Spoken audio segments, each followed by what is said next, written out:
Le pilote brésilien Gabriel Bortoleto impressionne. Après avoir gagné le titre de F3 en 2023 et le titre de F2 en 2024, il est maintenant arrivé en Formule 1 pour une année d'apprentissage dans l'écurie Sauber qui a vécu des temps très compliqués. Il est dans un projet à long terme avec un contrat jusqu'en 2026 avec l'arrivée du constructeur Audi et il a montré de très bonnes choses en allant chercher ses premiers points en Formule 1 et en reproduisant cette performance au Grand Prix de Hongrie. Avant toute chose, bienvenue. Si la vidéo vous plaît, vous pouvez vous abonner, mettre un like et on est parti pour l'analyse.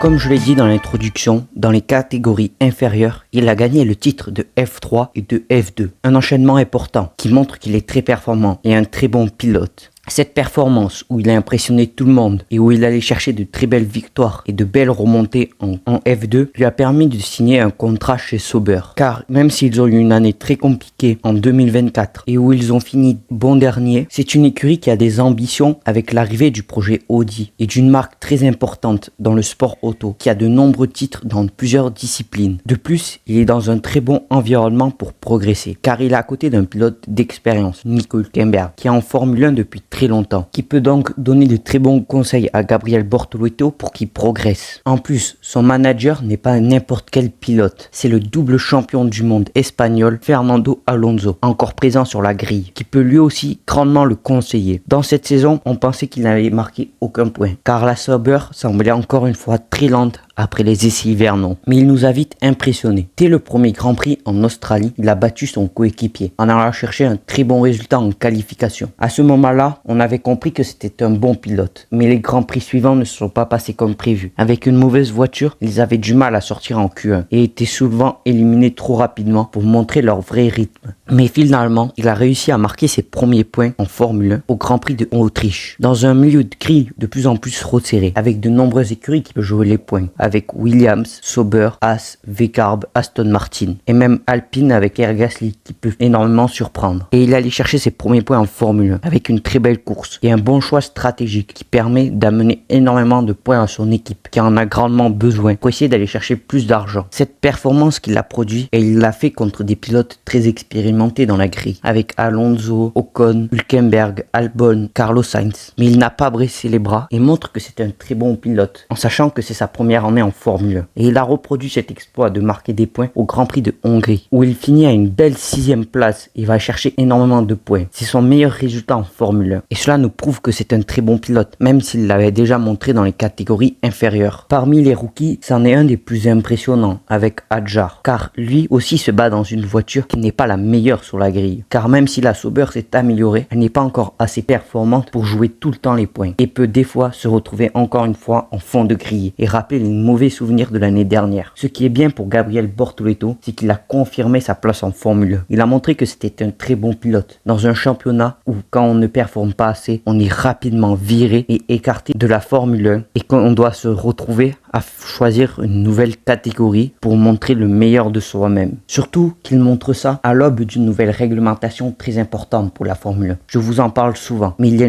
un changement moteur, mais aussi voiture. Et cela va permettre à Audi, qui va prendre les rênes de l'écurie Sauber, d'aller chercher une bonne performance en produisant une belle voiture. Ils auront besoin des deux pilotes, qui sont Nico Hülkenberg et Gabriel Bortoleto. Sur ces 10 prochains Grands Prix, Gabriel Bortoleto va devoir continuer à progresser en allant chercher de très bonnes performances et à continuer à s'entraîner pour être parfaitement prêt quand il pourra jouer de plus gros points et de plus gros résultats avec l'écurie Audi. Et aussi montrer aux autres écuries qu'il mérite sa place en Formule 1. Merci de m'avoir écouté et on se retrouve pour de prochaines informations.